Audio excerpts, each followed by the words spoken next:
Today on How It's Made. Diamond cutting, wood doors, paintballs, and newspapers. Diamonds are rare crystals composed mostly of carbon. They're the hardest natural substance on Earth. A superb cut manipulates light to maximize a stone's brilliance. That enhances the diamond's beauty and increases its value. Diamonds come in a variety of colors, the most common of which for jewelry is white. They begin as a larger, rough stone. The goal is to cut as big a diamond as possible from it, while cutting away any imperfections that lessen the value. To do this precision work, master diamond cutters use a magnifying glass that enlarges the stone 10 times. They carefully examine and re-examine the rough diamond, trying to determine the best way to divide the stone. They must saw the diamond in the direction of its grain. Then, using hot glue, secure the rough diamond into a holder positioned over the saw. The saw has a very fine bronze blade, but it can't cut through the diamond on its own. Only diamond can cut diamond, so they coat the blade in a mixture of diamond dust and oil. Sawing an average-size rough diamond in two can take up to 4 hours. The second stage of diamond cutting is called polishing. It's the process of forming the diamond. A special machine first tailors the basic shape. Then the diamond cutter puts glue in a mounting tool called a dop. This will hold the diamond firmly in place. He presses the diamond against a spinning cast iron wheel coated with a mixture of diamond dust and oil. First, he removes any marks that were left by the saw. Then, to give the stone its brilliance, he forms facets, a particular pattern of tiny flat sides of various shapes. The facets are designed to reflect light off each other. Each one must be exactly the right size and shape and cut at precisely the right angle in relation to the other facets to create maximum brilliance. Here he starts with the table facet, which is the flat top of the diamond. How he proceeds depends on the size and condition of the stone. Then come the pavilions, the angled facets that end in a point at the bottom of the diamond. If they're cut too deep or too shallow, light will leak out the bottom, making the diamond dark in the center and dull overall. The ideal slope is approximately 42 degrees. The diamond cutter uses specialized tools to measure the angle.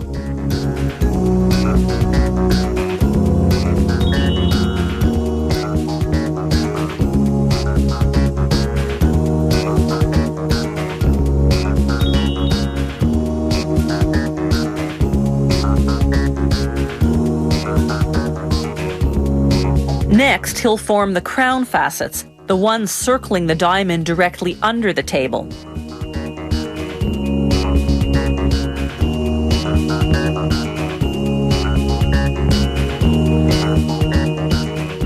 Using another type of dop, the diamond cutter fashions what's called the girdle, the faceted rim that separates the crown facets around the top half of the diamond and the pavilion facets below. Diamonds are weighed using a measurement called carats. 1 carat weighs 0.2 grams. Polishing a 1-carat diamond can take 3 or 4 hours. When it's done, they boil it in acid to remove any debris. This finished diamond has 58 facets. It's called a brilliant cut. It's by far the most common style of cut, dating back to the 1600s.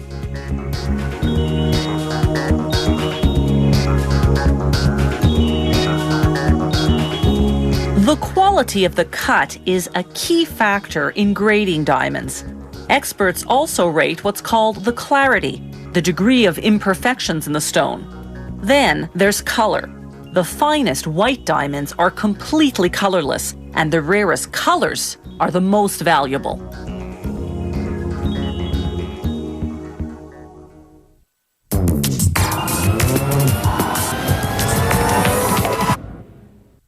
Coming soon to a supermarket near you. Food that tells you when it's gone bad. Researchers are developing electronic devices that monitor food freshness and detect potentially fatal bacteria like E. coli. These devices on the packaging would give off a signal when the food inside spoils.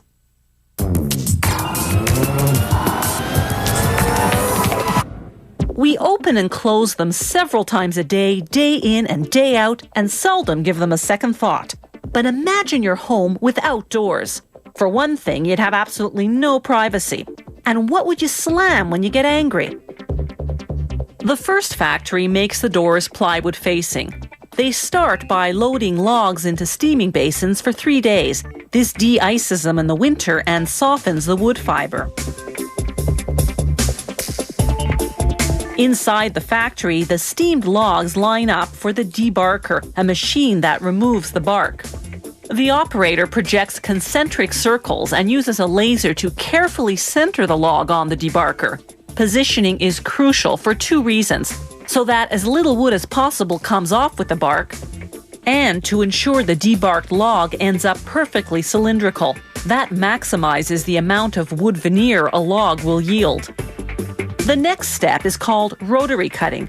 As the log spins, a lathe skims off a sheet of wood veneer just 0.6 of a millimeter thick. The average log yields 134 linear meters of veneer.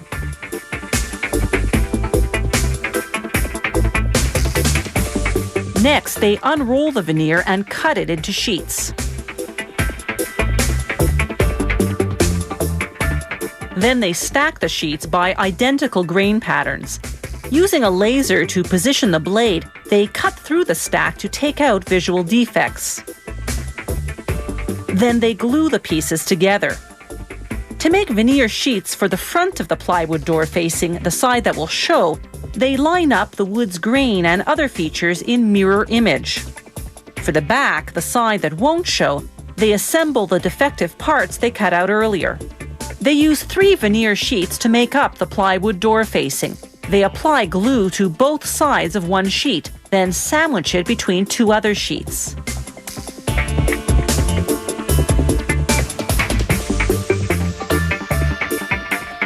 They feed the 3 sheets through a hot press at more than 100 degrees Celsius.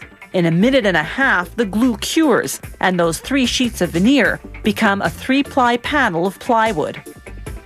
Then they sand the panel. Plywood door facings can be made from more than 15 different species of wood, from birch and oak to maple and mahogany. At the second factory, they make the core of the door. They glue together strips of wood to form the middle, then frame them with pieces of white pine. A press pushes the core pieces together, then activates the glue not by heat as most presses do, but by microwaves. Next, they sand and calibrate the core.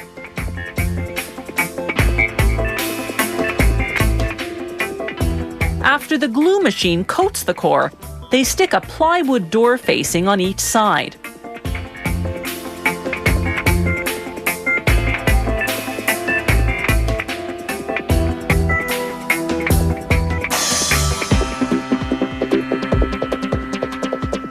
They stack a few doors at a time into a cold press for a half hour until the glue dries. Then set them aside while the glue cures for another 8 hours.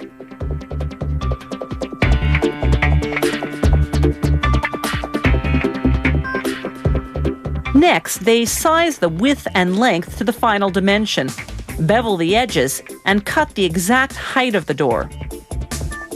Then they inspect the door on both sides.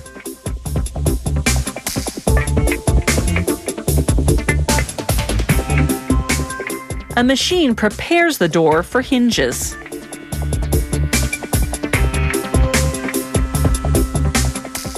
Then another machine cuts the hole for the knob.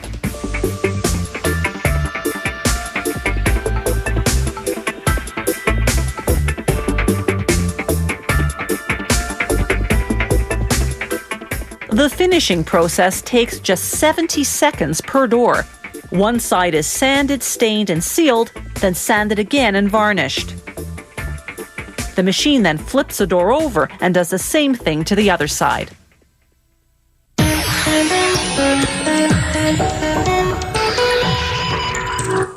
The game of paintball is a cross between tag, hide and seek, and capture the flag. You try to steal the other team's flag and eliminate your opponents with an air gun that shoots an exploding paint capsule called a paintball. Paintballs are made entirely of non-toxic food-grade ingredients. To make the hollow shell, they first pour water into a giant heated mixing bowl.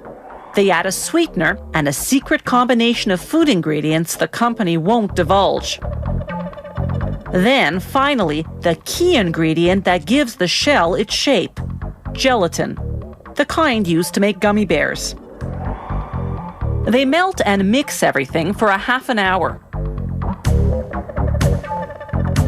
Then line it up for what they call the drop, transferring the gel from the mixer into a heated vat called the gel tote. They filter out any globs that didn't melt.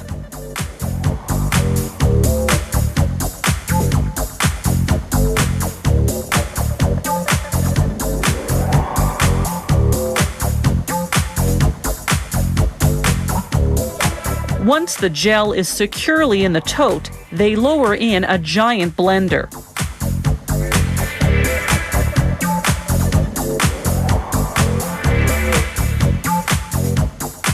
They pour in food dye and blend for about 20 minutes.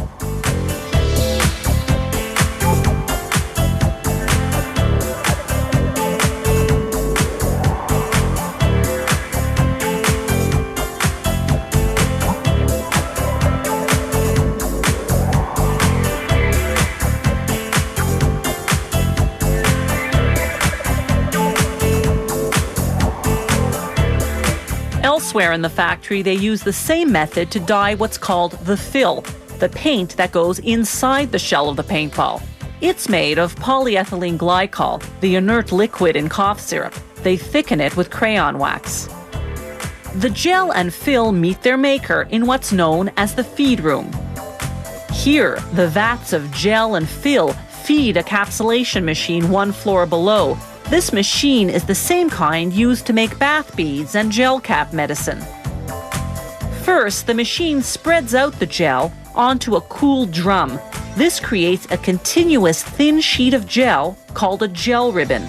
This cooling cures the gelatin to the point where it can now be molded into the hollow shell of the ball.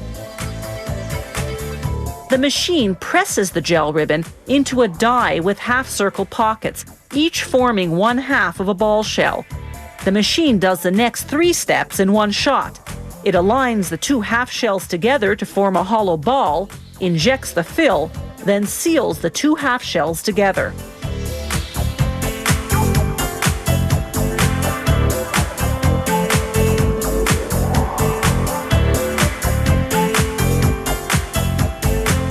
These newly minted paintballs are still quite soft, though. If they're not dried out, they'll lose their shape. So they fall down onto a conveyor. Then roll into a tumble dryer.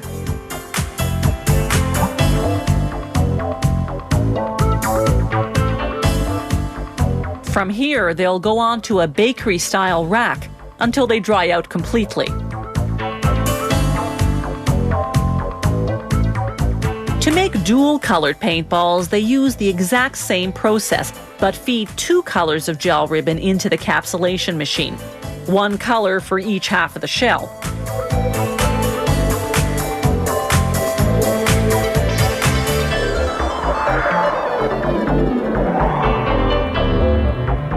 The finished paintballs go through an automatic counting machine.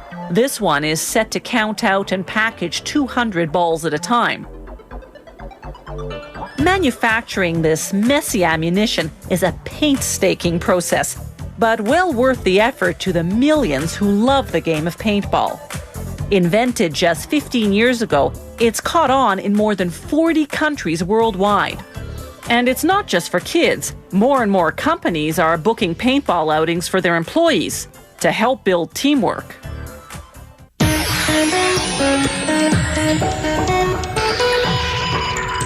There was a time when our only source of news was the newspaper. Today, though, newspapers have to compete with radio, television, and the internet. Still, to get context and analysis of news events, most still turn to the newspaper.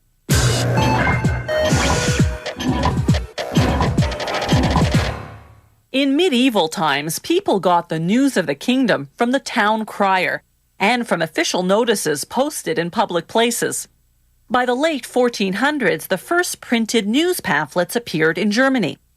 The first English-language newspaper hit the stands in London in 1622. By the 1800s, new printing technology brought the price of newspapers down. This finally made them affordable to the masses, who were becoming more literate.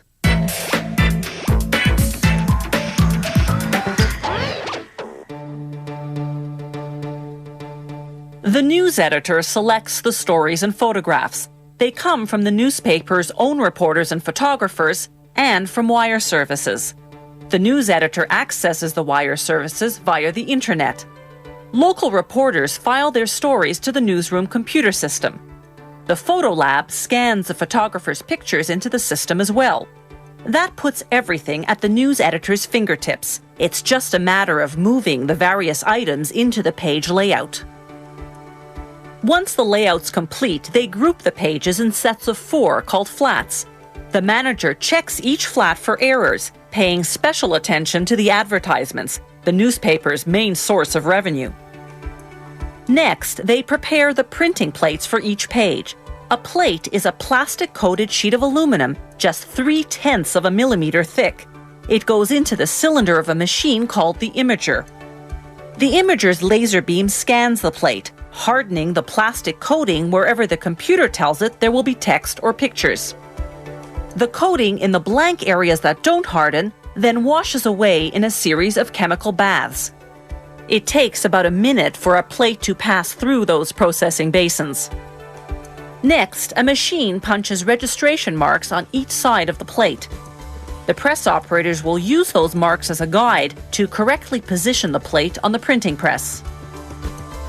After they oil the press's cylinder, they attach the plates. There's 1 plate per page per color, to a maximum of 4 colors.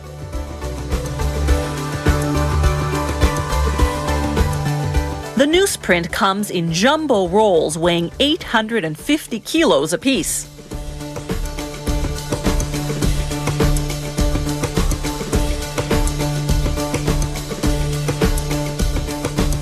Workers feed several rolls into the reeling machine under the printing press. 2-sided tape connects one roll to the next, ensuring a continuous, uninterrupted run.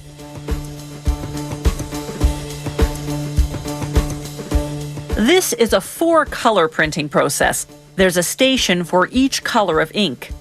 The paper passes through each color one at a time, like a car going through an automatic car wash. The printing starts out slowly, but within a few seconds revs up to 40 kilometers an hour.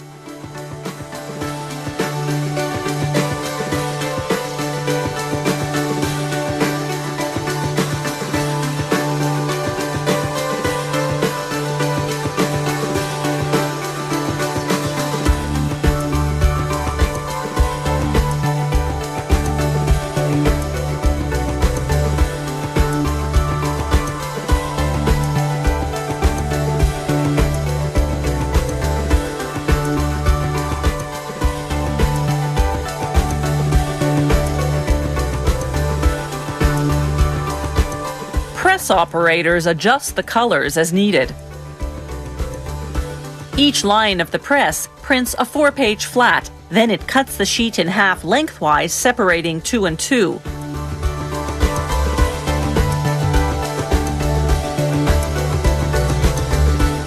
Then it cuts the continuous lengths widthwise into a 2-page spread.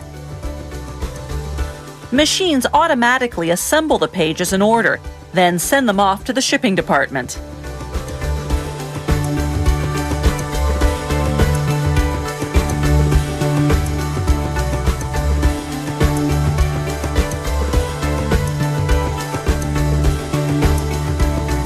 The stacker makes piles of 50 copies for delivery.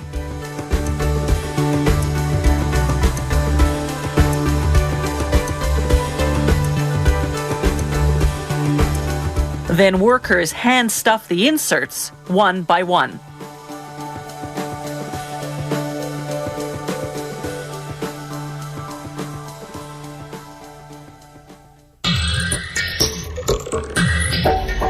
If you have any comments about the show, or if you'd like to suggest topics for future shows, drop us a line at www.howitismade.net.